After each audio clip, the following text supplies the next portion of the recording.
Hello my dear students, welcome back to chemistry classes. Class 11th chemistry plus NEET plus JEE के segment में मैं श्रवण कुमार आप सभी बच्चों का एक बार फिर से वेलकम करता हूं। बच्चों आज हमारा 11th क्लास ऑर्गेनिक केमिस्ट्री में हाइड्रोकार्बन्स का लेक्चर नंबर 16 है। ठीक है, लास्ट लेक्चर में हम लोग बात कर रहे थे chemical properties of alkynes. Addition reaction main reaction थे जिसके हमने 4 एग्जाम्पल आप लोगों के सामने डिस्कस कर दिए थे।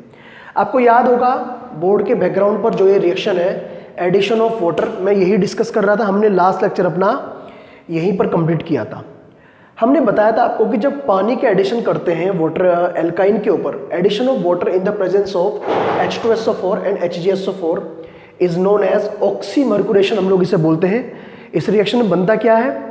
एल्डिहाइड बनते हैं, कीटोन्स बनते हैं। क्या बनते हैं? Aldehydes and ketones. ओके, तो एक एग्जांपल हमने दिया था जिसके अंदर क्या बना था, जिसके अंदर एल्डिहाइड बना था। अब मैं आपको सामने अपनी बात को इस लेक्चर में यहीं से शुरू करता हूं और एल्डिहाइड के अलावा कीटोन्स कैसे बनते हैं ये मैं आपके सामने डिस्कस करने जा रहा हूं। तो एक दो एग्जांपल और ले लेते हैं जरा। मैं नेक्स्ट एग्जांपल ले रहा हूं कीटोन की addition of water on alkynes.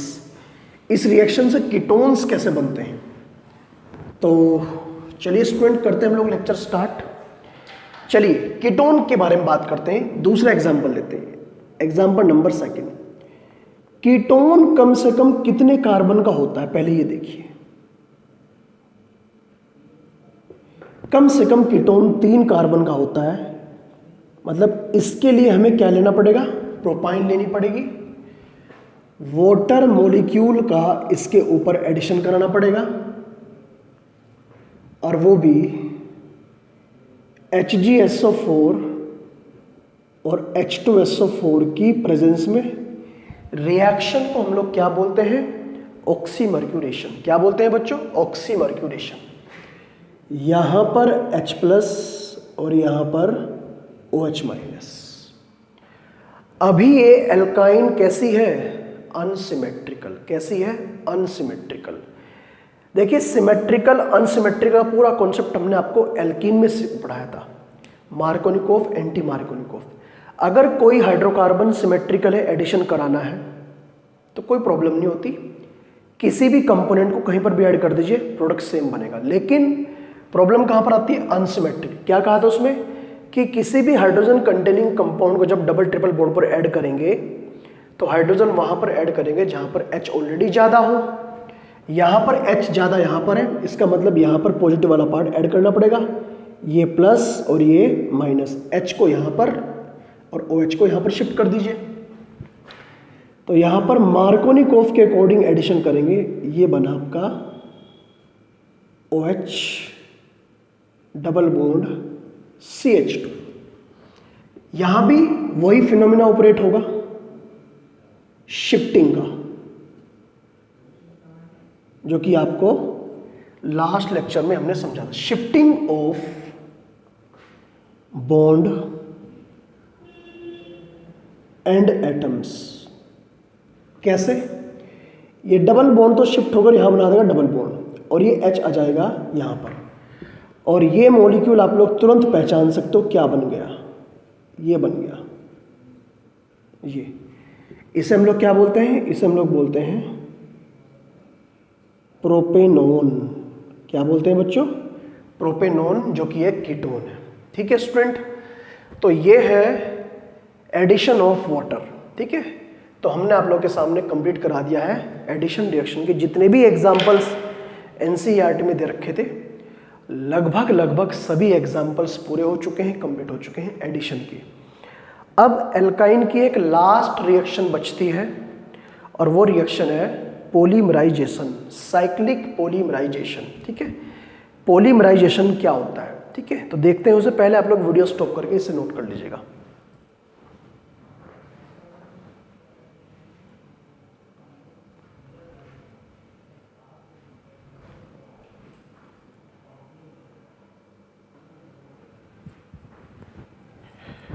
Okay student, चलिए केमिकल प्रॉपर्टीज में हम लोग बात करते हैं। यहां पर एल्काइंस के अंदर होता है पॉलीमराइजेशन। जैसे एल्कीन के पॉलीमराइजेशन से क्या बनते हैं, पॉलीथीन, पॉलीप्रोपीन, ऐसे करके मॉलिक्यूल बनते हैं ना। तो ये लास्ट रिएक्शन है, नंबर 3 रिएक्शन है।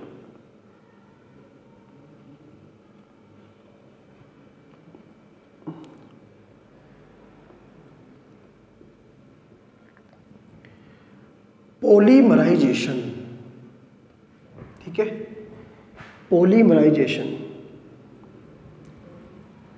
क्या होता है? पॉलीमराइजेशन इसका मतलब होता है formation of a large molecule,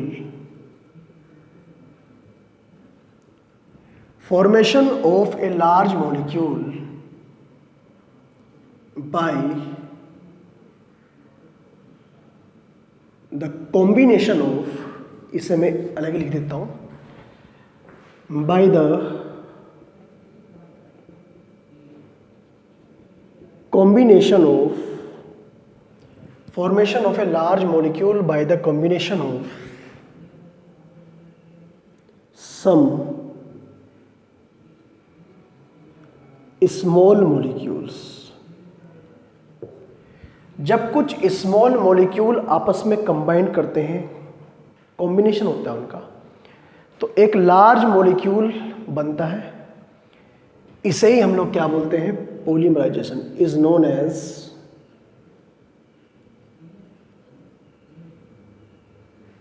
polymerisation.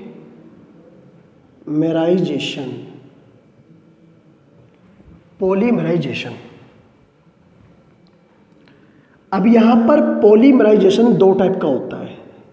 एक तो होता है लीनियर पॉलीमराइजेशन। लीनियर पॉलीमराइजेशन का मतलब क्या होता है? जब मॉलिक्यूल एक स्ट्रेट चेन बनाते हैं तो कह सकते हैं when molecules form a straight chain।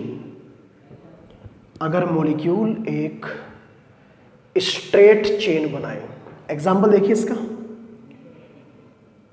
n molecule लीजिए आप लोग एल्काइन के, इथाइन हमने लिया यहां पर, ठीक है। जब इसका लीनियर पॉलीमराइजेशन होगा, ये बन जाएगा CH डबल बॉन्ड CH, फिर सिंगल बॉन्ड CH, फिर डबल बॉन्ड CH, ऐसे करके एक लंबी से लंबी चेन बन जाएगी। इसे बोलते हैं पॉलीईन। पॉलीईन एक लंबी चेन बनेगी यहां पर, ठीक है। ऐसा मॉलिक्यूल बनेगा, ऐसा स्ट्रक्चर बनेगा जिसमें अल्टरनेटिव पोजीशन पर double single double single double single bond मिलता है, ये मॉलिक्यूल बनेगा। इसे बोलते हैं लीनियर पॉलीमराइजेशन, ठीक है। एक होता है साइक्लिक पॉलीमराइजेशन। दूसरा एग्जांपल है इसका, example number 2, cyclic polymerization. Cyclic का मतलब होता है ring. When small molecules form a ring or cyclic compound। Alternative carbon पर डबल सिंगल बॉन्ड यहां भी मिलेंगे, यहां भी मिलेंगे, दोनों के अंदर मिलेंगे, ठीक है। अभी आप लोग वीडियो स्टॉप करके इस पूरे पोर्शन को नोट कर लीजिएगा। इसके मैं आपके सामने एग्जाम्पल अभी कुछ देर में डिस्कस करने जा रहा हूं, तो आप लोग पहले से नोट कर लीजिएगा, फिर हम लोग आगे बढ़ते हैं बच्चों।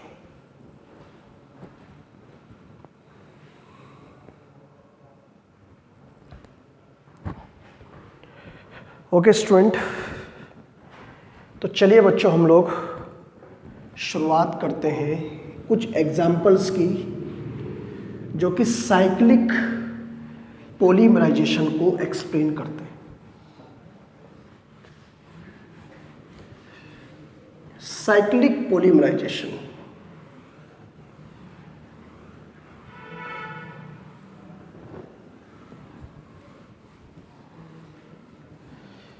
देखिए स्टूडेंट, साइक्लिक पॉलीमराइजेशन, इसका एग्जाम्पल है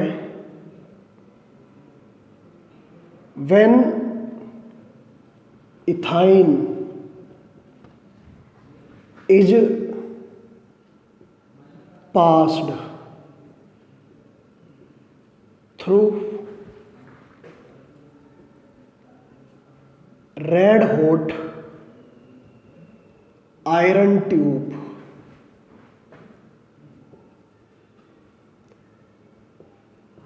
it form red hot iron tube, it form benzene, C6H6 ये बनता है। तो यहां पर 3 मॉलिक्यूल लिए गए इथाइन के, पास किया गया से रेड हॉट आयरन ट्यूब में से, ठीक है। तो C6H6 दैट इज ये स्ट्रक्चर बना, क्या है ये? बेंजीन। अब थोड़ा सा आपको बता दूं ये रिएक्शन एक्चुअली कैसे हुई। इस रिएक्शन को हम लोग ऐसे भी दिखा सकते हैं, ऐसे भी दिखा सकते हैं और ऐसे भी दिखा सकते हैं कि ये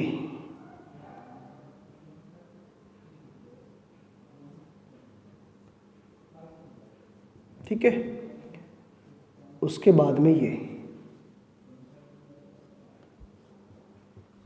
एक मॉलिक्यूल ये, एक ये, और उसके बाद में ये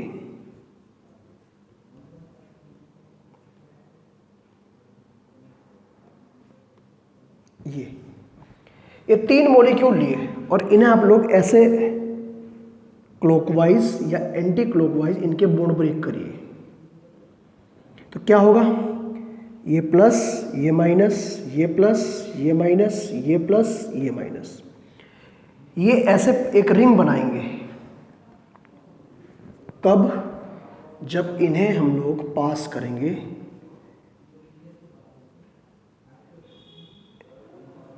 आयरन ट्यूब में से, रेड हॉट आयरन ट्यूब में से, तो स्ट्रक्चर बनेगा ये CH double bond CH, single bond CH, double bond CH, single bond CH और फिर डबल बॉन्ड CH, ठीक है। और ये आपका सिंगल बॉन्ड, ठीक है। अल्टरनेटिव कार्बन पर डबल सिंगल बॉन्ड है, रिंग है। इस स्ट्रक्चर को हम लोग क्या बोलते हैं? इसे हम लोग बोलते हैं बेंजीन, ठीक है। ये बेंजीन का स्ट्रक्चर है, तो इसे हम लोग बोलते हैं, पूरे फिनोमिना को, पूरे रिएक्शन को साइक्लिक पॉलीमराइजेशन, ठीक है।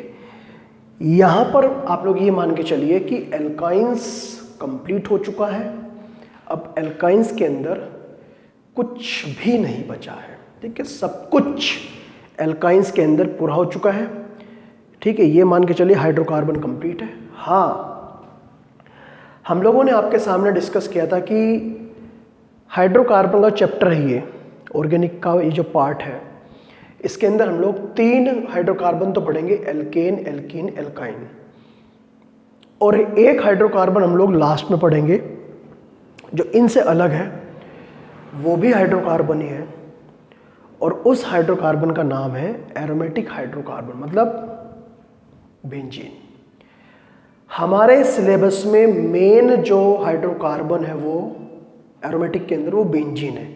ऐसा नहीं है कि बेंजीन के अलावा एरोमेटिक कंपाउंड होते हैं या नहीं होते हैं। बेंजीन के अलावा भी कुछ कंपाउंड्स एरोमेटिक होते हैं। अब कौन से कंपाउंड एरोमेटिक होते हैं, कौन से नहीं होते, ये एक सोचने वाली बात है, ये एक एनालाइज करने वाली बात है, ये एक समझने वाली बात है। तो इसके लिए मुझे पढ़ाना पड़ेगा आपको कि which one is aromatic, which one is non aromatic. ठीक है, चलिए खैर वो जब टॉपिक शुरू करेंगे तब बात करेंगे। अभी आप लोग एल्काइंस की लास्ट केमिकल प्रॉपर्टी है ये साइक्लिक एडिशन, साइक्लिक पॉलीमराइजेशन। ठीक है, जितनी भी केमिकल प्रॉपर्टीज एल्काइन के अंदर एनसीईआरटी के अकॉर्डिंग हमने सारे कंप्लीट करा दिए हैं। ठीक है, ये मान के चलिए लास्ट टॉपिक है। ठीक है, वीडियो स्टॉप करिए, नोट करिए और एक बार सभी जो हाइड्रोकार्बन की सभी जो लेक्चर्स हैं उन्हें एक बार दोबारा जरूर देखिए आप लोग। ठीक है, थोड़ा सा रिवीजन भी हो जाएगा और तैयार हो जाएगा आपको। ओके, करिए नोट।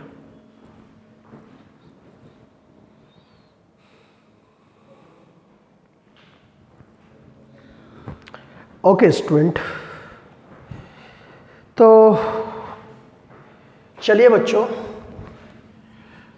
अब हम लोग हाइड्रोकार्बन का जो लास्ट टॉपिक है, बिल्कुल लास्ट टॉपिक, उसे शुरू करते हैं और बहुत ही जल्दी 2-3 लेक्चर्स के अंदर ही उसे हम लोग कंप्लीट भी करेंगे।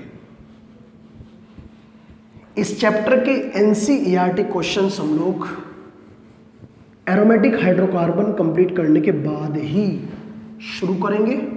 ठीक है, और बाकी जो एमसीक्यूज ऑब्जेक्टिव क्वेश्चंस वो भी हम लोग बाद में ही करेंगे कंप्लीट। देखिए स्टूडेंट, ये लास्ट हाइड्रोकार्बन है, हाइड्रोकार्बन नंबर 4, इसे डी मानिए आप लोग, क्योंकि हम लोग ए बी सी डी की सीरीज में पढ़ रहे थे। इसका नाम है एरोमेटिक हाइड्रोकार्बन्स। एरोमेटिक हाइड्रोकार्बन्स हम लोग किसे बोलते हैं बच्चों? ठीक है, देखिए मेन बात, हाइड्रोकार्बन्स तो आपको पता ही है क्या होते हैं। मेन बात ये एरोमेटिक वर्ड के लिए है। ठीक है, देखो स्टूडेंट, ये जो वर्ड है एरोमेटिक, एरोमेटिक का मतलब क्या होता है? ये एरोमेटिक वर्ड जो आया, ये आया अरोमा से, अरोमा, और अरोमा वर्ड का मतलब होता है स्मेल। ठीक है, स्मेल, फ्रेग्रेंस भी हम लोग इसे बोल सकते हैं, फ्रेग्रेंस।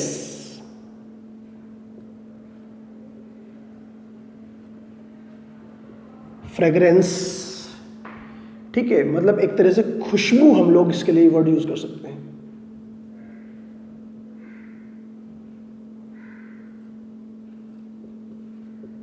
खुशबू, ठीक है, अच्छी स्मेल जो होती है ना, हम लोग उसकी बात करते हैं। तो ऐसा देखा गया कि ऑर्गेनिक कंपाउंड्स के अंदर कुछ कंपाउंड्स ऐसे हैं जिनमें से कुछ स्पेसिफिक टाइप की स्मेल आती है, स्पेसिफिक कैरेक्टरिस्टिक स्मेल आती है, कुछ स्पेशल टाइप की स्मेल आती है। तो उन कंपाउंड्स को एक अलग कैटेगरी में रखा गया, अलग कंडीशन बनाई गई उनकी। ठीक है, तो कह सकते हैं हम लोग the hydrocarbons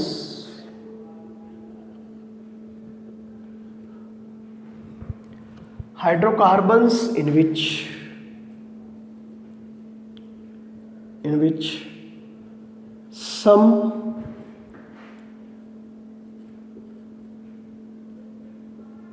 specific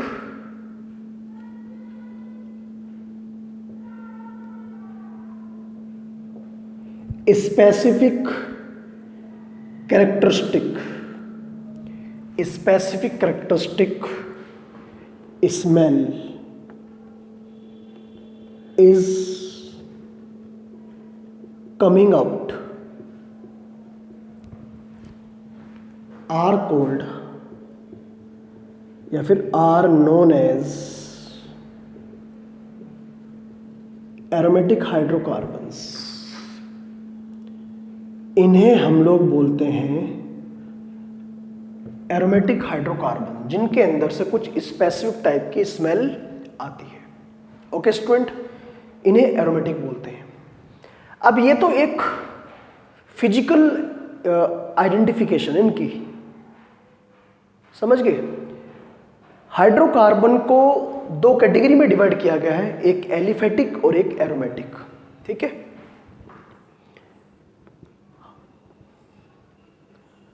hydrocarbons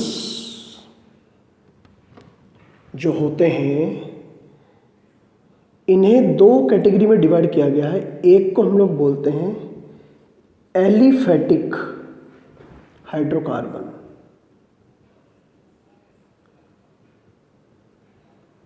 aliphatic hydrocarbons का मतलब कौन कौन से एग्जाम्पल इनके अंदर आ सकते हैं? एक एल्केन्स, एक एल्कीन्स और एक आता है एल्काइंस, ठीक है। चाहे वो स्ट्रेट चेन हो चाहे वो साइक्लिक हो, लेकिन ये आते हैं। और एक आता है आपका एरोमेटिक हाइड्रोकार्बन, एरोमेटिक हाइड्रोकार्बन्स। तो अभी जो हम लोग यहां पर हैं वो इस टॉपिक के ऊपर है,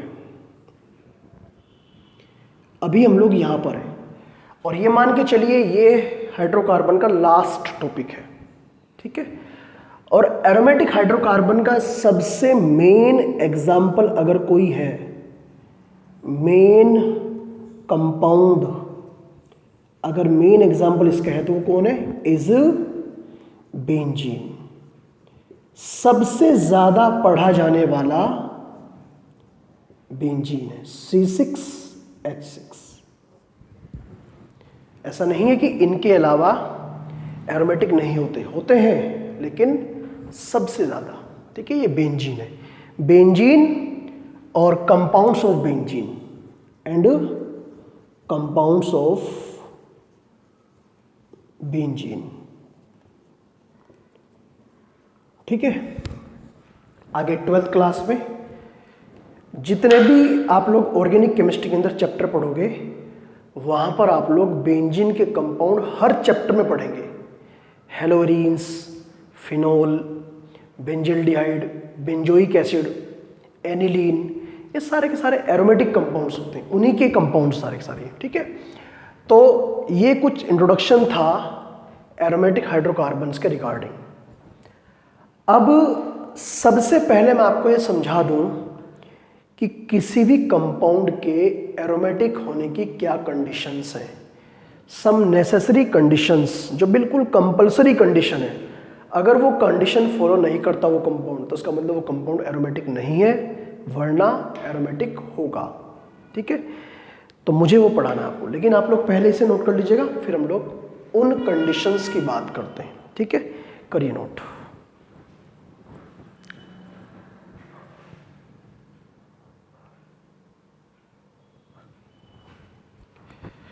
ओके स्टूडेंट,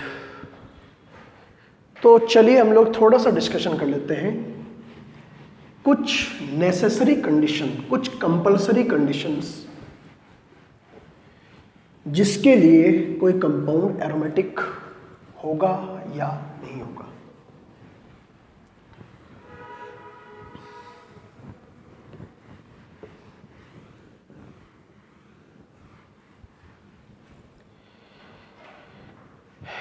देखिए student,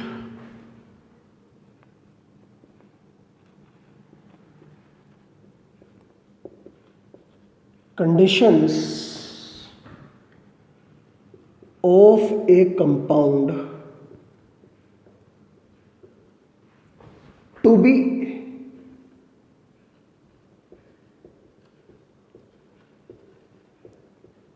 aromatic, conditions of a compound to be aromatic. देखिए मेन 3 या 4 कंडीशन है, ठीक है। सबसे पहली कंडीशन तो ये, जिस कंपाउंड को हम लोग बोल रहे हैं कि वो कंपाउंड एरोमेटिक है, compound compound should B cyclic. Compound cyclic होना बहुत जरूरी है, साइक्लिक होना चाहिए। और एक कंडीशन और, विद sp2 हाइब्रिडाइज्ड कार्बन। उसके अंदर सारे के सारे carbon, all the carbons without any exception sp2 hybridize होने चाहिए। ठीक है। दूसरी कंडीशन ये,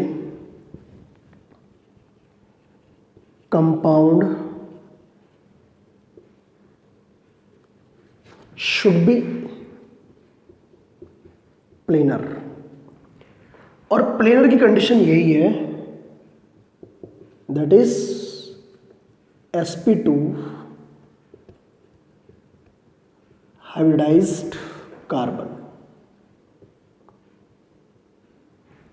ठीक है। क्योंकि जो sp2 हाइब्रिडाइज्ड कार्बन जिसके अंदर होगा प्लेनर तो होगा ही होगा, प्लेनर।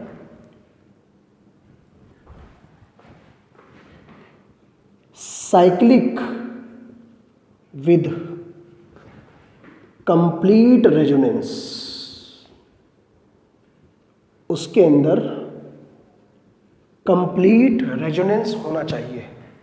रेजोनेंस क्या होता है ये हमने आपको जीओसी वाले पोर्शन में समझाया, जिसके अंदर हमने आपको inductive effect, mesomeric effect, electromeric effect, resonance effect, hyper conjugation ये समझाया था।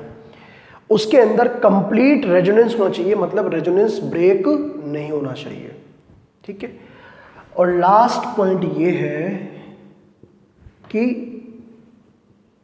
Compound should follow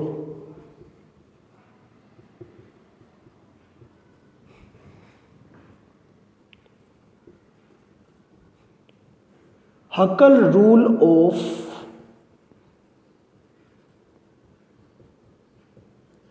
aromaticity.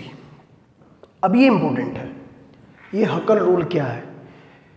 तो ये 3 कंडीशन तो होनी चाहिए, वैसे तो 4 बन जाती है, लेकिन हमने 2 कंडीशन को मर्ज कर दिया है। ठीक है। ये कंडीशन है। एक बार आप लोग वीडियो स्टॉप करके इस पोर्शन को नोट कर लीजिएगा, फिर मैं ये हकल रूल समझाता हूं। ये तीनों पॉइंट फॉलो करेगा तो कंपाउंड एरोमेटिक होगा, एक भी पॉइंट फॉलो नहीं करेगा तो एरोमेटिक नहीं होगा।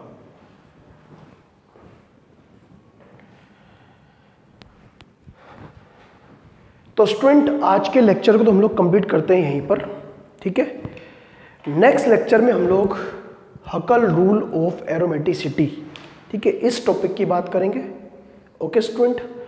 और एरोमेटिक होने के कुछ एग्जांपल्स भी देंगे आपको कि कौन कौन से कंपाउंड है ये एरोमेटिक और ये नॉन एरोमेटिक। ठीक है। तो आज के लिए हम लोग इतना रखते हैं और मिलते हैं नेक्स्ट लेक्चर में। हम लोग यहीं से लेक्चर की शुरुआत करते हैं। Thank you and all the best.